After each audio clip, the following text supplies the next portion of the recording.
Сәлем құрметті тыңдарман. Бүгін сіздерге Ханс Кристиан Андерсеннің «Қар ханым» атты ертегі хикаясын ұсынамын. Бұл жай ғана ертегі болғанымен, одан алар ғибрат өте көп. Сонымен кеттік.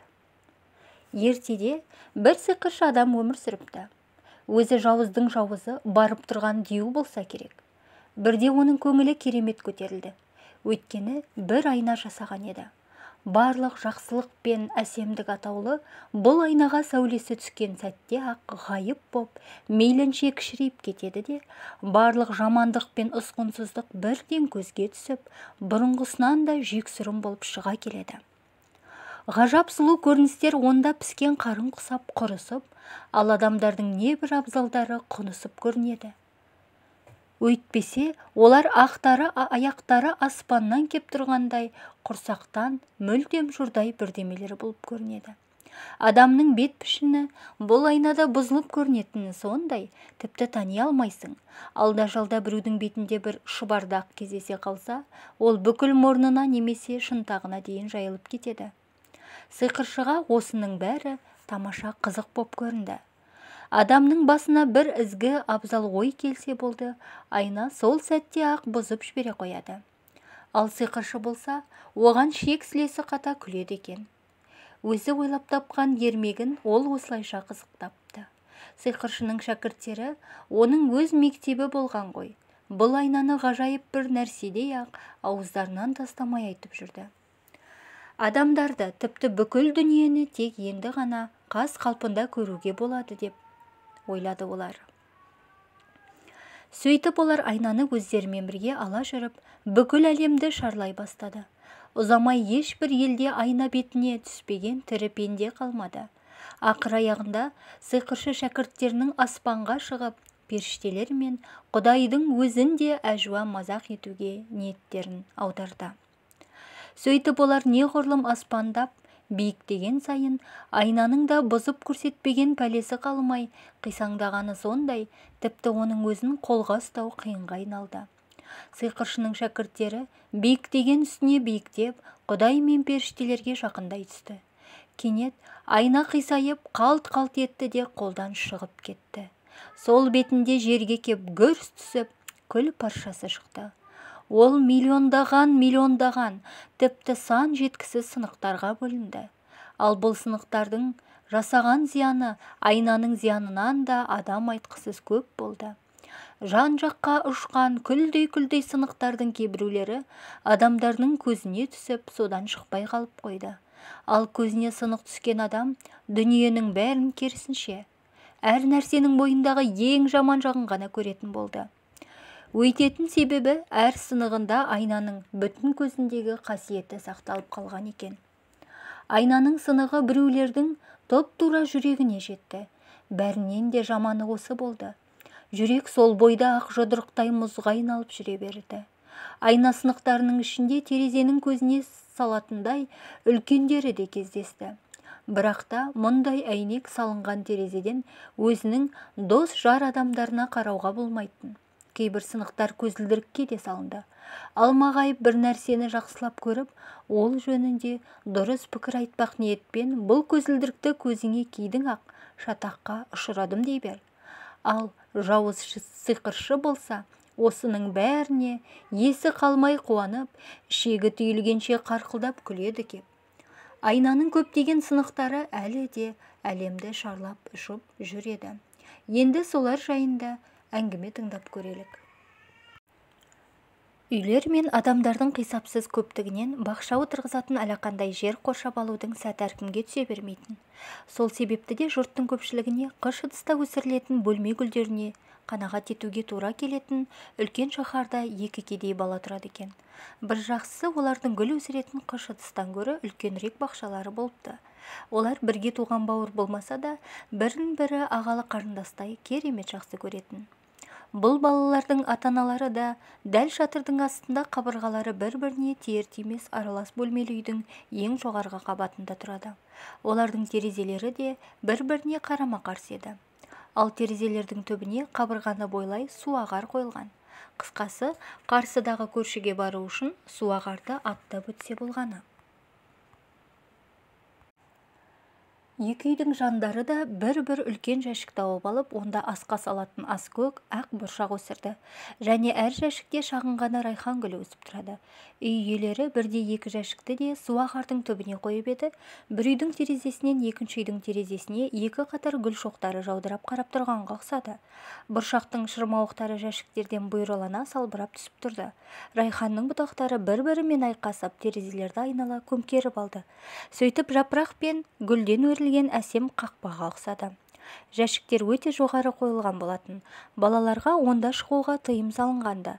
Бірақ ата-аналары бала мен қызға бір-біріне қонаққа барып, райхан гүлдеріне тақау қойылған орындыққа отыруға рұқсат еткен еді. Осы қызық, қыс түсе тыйылды. Терезелер қатып қалады. Алайда балалар бақыр ақшаларды пешке қыздырып алады да, қатып тұрған терезеге апарып баса қояды. Мұз қолма-қол еріп, дөп-дөңгелек тамаша терезе пайда болады. Сол жерден күлімдеген көздер көрінеді. Бұл бір-біріне қарап тұрған жас бала мен қыз, Кай және Герда.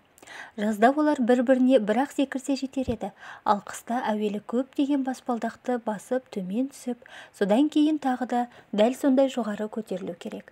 Далада боран ұлып тұр. Бұл ақ аралардың топтана бастағаны ғой, деді кәрі әже. Сонда олардың да ханымдары бар ма, деп сұрады бала. Өйткені кәдімгі аралардың ханымдары болатын ол білетінде. Бар, деп жауап берді әжей. Ол анау қар қалың ұйтқып тұрған жерде. Тек қана ол өзге қар ұшқындарынан үлкен және жер бетінде ұзақ жүре алмайды. Қара бұлтқа тезірек қайтып баруға асығады. Түн ортасы болған кезде ол шаһар көшелерін жиі аралап, терезелерге үңіліп қарайды. Сонда терезелер гүлге ұқсаған мұз өрнек жамылады. Көргенбіз, дейді балалар. Бұл айтылғанның ақиқат екеніне күмәнсіз сенген көңілмен. Ал Қарханым үйге кіріп кетпес пе екен, деп сұрады бірде кішкентай қыз. Тек келіп көрсін, деді бала. Мен оны жылы пешке отырғыза қоямын. Сонан соң ол ериді де кетеді. Әжей оның басынан сипады да әңгіменің бетін басқаға бұрды. Сол күннің кешінде Кай үйіне келгеннен кейін ұйқыға жатар алдында киімдерін шешті де терезенің жанында тұрған орындыққа өрмелеп шықты. Сөйтті де әйнектің мұзы еріген дөп-дөңгелек терезеден сыртқа қарады. Сыртта қар ұшқындап жауып тұрған еді. Олардың ішіндегі ең ірі біреуі қалықтап кеп гүл жәшігінің жиегіне қонды да кенет үлкейіп өсе бастады. Өсе ақырында миллиондаған қар жұлдыздарынан тоқылған жұп-жұқа ақ торғынға оранған әйелге айналып шыға келді. Бұл қарауға көз ұялтқандай жалтылдақ мұздан жаралған ғажап сұлу әйел еді. Және өзінің кеудесінде жаны бар. Оның көздері жұлдыздай жымың қаққанымен де не жылылықтан, не тіршіліктен нышан жоқ. Қарханым балаға қарап иек қақты да қолымен ымдап шақырды. Баланың зәресі ұшып орындықтан секіріп түсті. Сол сәтте терезенің алдынан үлкен құсқа ұқсаған бірдеме көлбең етіп өте шықты. Ертеңінде қатты аяз болды. Бірақ та іле күн жылынып, ұзамай көктемде туды. Күннің көзіне жан кіріп, өсімдіктер қылтайып бой көрсете бастады. Қарлығаштар шатыр астына ұя салу әрекетіне кірісті. Терезелер айқара ашылып, балалар жерден әлдеқайда биіктегі өздерінің кіп-кішкене бақшаларында отырды. Бұл жазда райхан бұталары ерекше гүлдеді. Кішкентай қыз райхан гүлдері туралы айтылатын аятты үйреніп алды да, оны айта отырып өз гүлдері туралы ойлады. Кішкентай қыз аятты балаға айтты, ал бала оған қосыла әндетті. Райхандар гүлдеді, тамаша, тамаша, ұзамай көрінер, бал бөбек айса да. Балалар қол ұстасып алып өлең айтты. Райхандарды сүйді, төгіліп тұрған күн сәулесін қызықтай қарап тіл қатысты.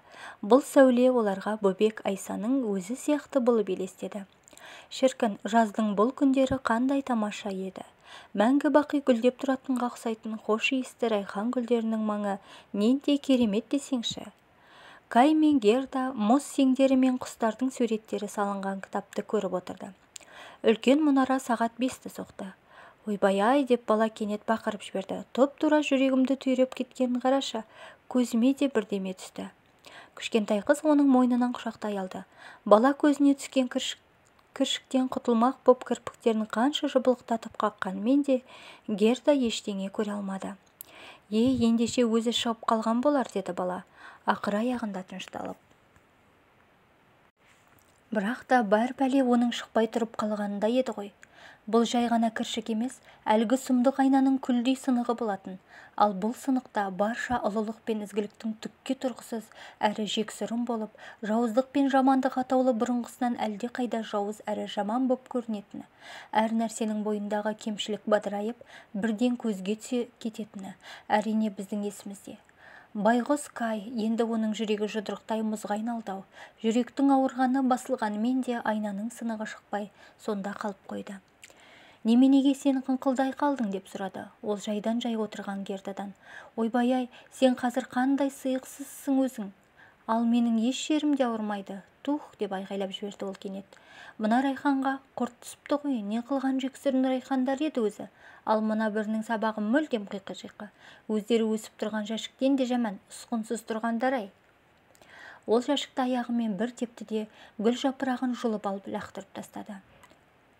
«Кай, мұның не?» деп шошына айқайлай салды. Оның үрейленгенін көрген бала тағы бір гүлді жұлып тастады. Сөйтті де сүп-сүйкімді кіп-кішкентай Герданы тастап, өз үйінің терезесіне қарай тұра қашты. Сол күннен былай Герда суретті кітаптарда келген сайын, Кай бұл суреттер емшектегі балалар үшін ғана жақсы дейтін болды. Әжей бір ертегі айтқан сайын, ол оның әр сөзіне жармасатынды шығарды. Ал содан кейін әжейді әжуалайтын болып алды. Көзіне көзілдірік киіп әжейдің даусымен жүрісін салып, білдірмей соңынан еріп отырады. Сонда тіпті айнытпайды, онысына былайғы жұрт жатып кеп күледі. Бала олардың бәрінің де әдет қылықтары мен кемшіліктерін аудармай салады. Оған жұрт таңғалып, мына баладан бірдеме шығар десті. Ал соның бәріне себеп болған әуелі баланың көзіне түсіп, одан соң оның жүрегіне кеткен айнаның сынығы еді. Баланың тіпті өзін жан тәнімен жақсы көретін Герданы да мазақтайтын болғаны соның қырсығынан ғой. Кай енді басқаша ақылға қонымды ермек тапты. Қыстың бір қар жауып тұрған күні ол Гердаға келді. Қолында үп-үлкен үлкейткіш шыны бар. Жапалақтап жауған қарға өзінің көкшіл пальтосының етегін тосып, «Қане, шыныға қарашы, Герда», деді. Шыны арқылы қарағанда қар ұлпалары әлде қайда үлкейіп әсем гүлге немесе 10 тармақты жұлдызға ұқсап көрінді. Тіпті әдемі. «Көрдің ғой, қандай тамаша екенін», деді Кай. «Қар ұлпалары кәдімгі гүлдерден әлде қайда қызықтырақ. Қандай дәп-дәл шіркін. Бірде қисық сызық таппайсың. Әттең шіркін, олар еріп кетпесе ғой». Арада біраз уақыт өткен соң Кай қолына үлкен биялай киіп, шанасын арқалап алып келді де Герданың нақ құлағына, «Маған үлкен алаңда өзге балалармен бірге сырғанақ тебуге рұқсат ет», деп бар даусымен айқайлап салды да өзі жүгіріп кетті. Алаңда балалар сырғанақ теуіп асырсап ойнап жүрген. Олардың кейбір батылдаулары өз шанасын шаруалардың шанасына тіркей қойып, көп жерге дейін сырғанап барып қайтады. Ойына әбден қызған шақта алаңда бір аппақ үлкен шана пайда бола кетті. Онда отырған адам да аппақ бас киім киіп, ақ тонға қымтана оранып алыпты. Ол алаңды 2 рет айналып өтті. Кай жалма-жан өз шанасын соған тіркей қойып, сырғанай жөнелді. Сол-ақ екен, үлкен шана алаңнан жүйткіп өте шығып, көлденең көшеге жалт бұрылды. Онда отырған адам артына бұрылып қарап, нақ бір танысындай Кайға бас изеді. Кай өз шанасын ағытып алуға бірнеше рет әрекет жасап еді, ақ тонды адам оған қарап бас изеді де әрі қарай зымырап кете барды. Сол бетінде олар шаһардың сыртына шықты. Сол-ақ екен, қалың қар жапалақтап төктай кеп, түк көрінбей кетті. Балақай үлкен шанаға іліп алған жібін ағытып алмаққа тырысып көрбеді, бірақ жібі жабысып қалғандай айырылмайды. Сөйтіп олар сол қалпында бұрқыратып кете барды. Кай жан даусы жыға айғайлап жіберді, бірақ оның даусын ешкім де естіген жоқ. Қар төгіп тұр, шаналар оппа қарға көміле, қоршаулар мен жыралардан ырғып өтіп зымырап келеді. Тұла бойы қалш-қалш еткен Кай аят оқиын деп еді, бірақ та аяттың орнына басынан көбейту кестесі шықпай қойды. Қар ұлпалары үлкейе беріп, ақыр аяғында нән-нән аппақ-аппақ тауықтарға айналып кетті. Кенет тауықтар жан-жаққа бытырай ұша жөнелді де, үлкен шана тоқтап, одан ұзын бойлы сымбатты үстіне тон мен бас киім киген үсті-басты қар-қар аппақ әйел түсті. Бұл Қар ханымның өзі болатын. Жап-жақсы серуендедік-ау, деді ол жайдар үнмен. Ойбай-ау, өзің мүлдем жаурап қалыпсың ғой. Кел, менің аю терісі тонымның астына кіре ғой. Сөйтті де ол баланы өз шанасына отырғызып алып, тонымен орап қымтады. Кай оппа қарға көміліп кеткенге ұқсады. Әлі жаурап келесің бе, деп қар ханым оның маңдайынан сүйіп алды. Апырай, оның сүйгендегі демі мұздан да ызғарлы екен. Баланың тұла бойын қарып өтті, тұп-тура жүрегіне жетті. Ал оның жүрегі онсыз да жартылай мұз болатын. Сол сәтте Кай табан аузында жан тапсыратындай сезінді.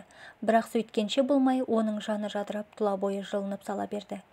Менің шанамды ұмытпа, деді бала апалақтап. Баланың шанасы ақ тауықтың арқасына мықтап тұрып таңылды да, тауық үлкен шананың соңынан ұшып еріп отырды. Қар ханым тағы бір сүйіп алды да, Кай Герданын да әжесін де бүкіл үй ішінде сол сәтте-ақ ұмытты. Сені енді сүймеймін, деді қар ханым, әйтпесе сүйіп өлтірермін. Кай оған жалт қарады. Қар ханым қандай тамаша, шіркін, бұдан ақылды, бұдан тартымды адамды өңі түгіл түсінде де көрмеген болар. Енді қар ханым оған ана да терезеден келіп ишарат еткендегіден көк мұз емес, дүниеде теңдесі жоқ адам болып көрінді. Бала одан қорқуды қойып, оған есептің барлық төрт амалы мен бөлшектің өзін де білетіндігін, әр елде неше шаршы миль жер және қанша адам бар екенін білетінін айтты. Бірақ қар ханым жауап қатпай үнсіз жымиды да қойды. Онысын қомсынғаны деп түсінген Кайға өз білімі шынында да мардымсыз сияқтанды. Ол шексіз аспан кеңістігіне көз жүгіртті. Сол сәтте қар ханым оны құшақтай алды. Екеуі аспанға шырқай жөнеліп, тұп-тура қара бұлтқа барып қонды. Боран жылап ыңыранады. Бейне бір ескі жырларды айтқанға ұқсайды. Кай мен қар ханым ормандар мен көлдердің, теңіздер мен қырлардың үстімен ұшты. Төменде ызғарлы жел ұйтқыды, қасқырлар ұлиды, аппақ қар күн нұрына шағылысады.